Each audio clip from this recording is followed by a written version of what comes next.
భారీ అంచనాల మధ్య రూపొందుతున్న మైథలాజికల్ మూవీ రామాయణ. బాలీవుడ్ దర్శకుడు నితీష్ తివారీ తెరకెక్కిస్తున్న ఈ మూవీకి సంబంధించి రీసెంట్గా వచ్చిన ఫస్ట్ లుక్ అదిరిపోయే రెస్పాన్స్ వచ్చింది. సౌత్ నార్త్ అనే డిఫరెన్స్ లేకుండా ఈ ప్రాజెక్టుపై ప్రేక్షకుల్లో ఆసక్తి నెలకొంది. లేటెస్ట్గా రణ్బీర్, సాయి పల్లవి రెమ్యునరేషన్ గురించే స్పెషల్ డిస్కషన్ జరుగుతోంది.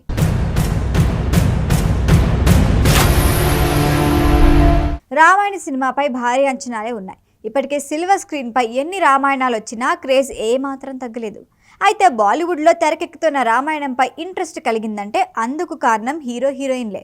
రాముడిగా రణ్బీర్ కపూర్, సీతాదేవిగా సాయి పల్లవి నటిస్తున్నారు. ఇప్పటి వరకు రణ్బీర్, సాయి పల్లవి కెరియర్లో హిట్స్, ఫ్లాప్స్ ఎన్ని ఉన్నా కానీ నటనలో ఈ ఇద్దరికి ఒక్క మైనస్ మార్క్ కూడా లేదు. పైగా ఏ క్యారెక్టర్లో నటించినా ది బెస్ట్ పెర్ఫార్మెన్స్ ఇవ్వటంతో తగ్గేదేలే అంటూ ఉంటారు. పైగా సీతారాములుగా రణ్బీర్, సాయి పల్లవి జంటకి ఫుల్ మార్కులే పడ్డాయి. ఉత్తరాదితో పాటు దక్షిణాదిని కూడా ఈ సినిమాపై మంచి అంచనాలే ఉన్నాయి. అందుకే ఏ చిన్న వార్త వచ్చినా ఇట్టే వైరల్ అవుతోంది. ఈ సినిమా బడ్జెట్ దాదాపు 1600 కోట్లు అని అంచనా. ఇంత భారీ బడ్జెట్ అని తెలియగానే ఇంతకీ ఇందులో నటుల రెమ్యునరేషన్ ఎంత అనే డిస్కషన్ జరుగుతోంది. ప్రస్తుతం స్టార్ హీరోలంతా 100 కోట్లకి పైనే ఉన్నారు. మరి ఈ మూవీకి రణ్బీర్ ఎంత తీసుకున్నాడో తెలుసా? అక్షరాల 150 కోట్లు.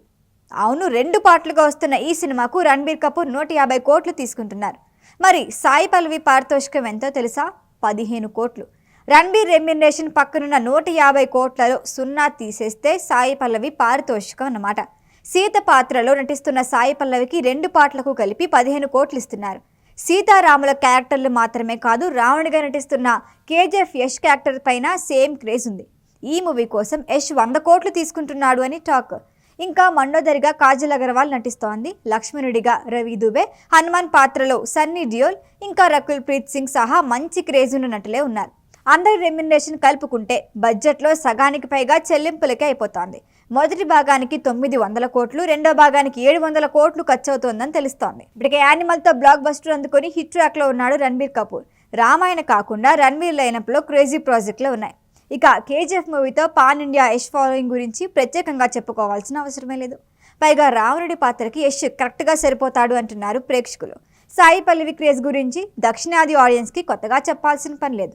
బాలీవుడ్లోనే పాతుకుపోవటం ఖాయం. నితీష్ తివారీ దర్శకత్వంలో వస్తున్న ఈ సినిమాను Namit Malhotra frame focus studios బ్యానర్పై నిర్మిస్తున్నారు. ఫస్ట్ పార్ట్ 2026 దీపావళి కానుకగా, సెకండ్ పార్ట్ 2027 దీపావళి కానుకగా రాబోతోంది. ఈ సినిమాకు ఆస్కార్ విన్నర్ ఏఆర్ రెహమాన్ సంగీతం అందించడం మరొక హైలైట్. ఈ వీడియో కనుక మీకు నచ్చినట్టయితే లైక్ చేయండి, షేర్ చేయండి, సబ్స్క్రైబ్ చేయండి. అలాగే పక్కనే ఉన్న బెల్ ఐకాన్ని క్లిక్ చేయండి.